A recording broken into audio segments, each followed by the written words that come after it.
Kwenza kwethu angike ngithi nje nginethi ifafa ngamanqampunqampu bese-ke siyabuya sesihlangana evidini egcwele. Cha, ngithi ake ngifake namama umbono la.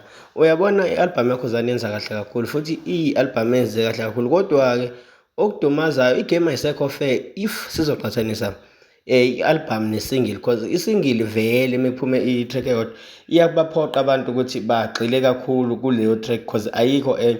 Kanti lapha kwi-albhamu ama-tracks maningi awu-21.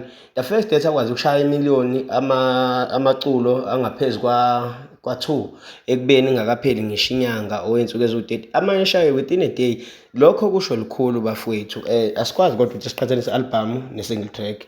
So into engizama ukuyisho ukuthi i-albhamu yaKhuzani ingenhla kuma-albhamu, and then ne-single track le yaMthandeni ingenhla kuma-single tracks akhona amanye ngale kwalawa nje aphumile kulo nyaka amaningi ngendlela eyenze ngayo. But ukuthi singaqhathanisa i-albhamu ne-single asikwazi, cause abantu bayahlukaniseka if belalela. So ulalela enye i-track, so abantu abafani la, kuyaphoqeleka ukuthi ulalele le eyodwa i-track. Angazi-ke noma ngisho kahleni, yabona.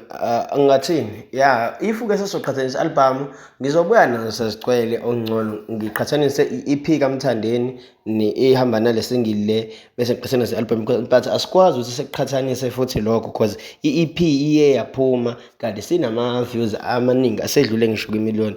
So kuculiwe ndawo zombili, but kubukeka ngathi uKhuzani uzimisele kakhulu kule albhamu yakhe, but sisazoqhubeka sikhulume.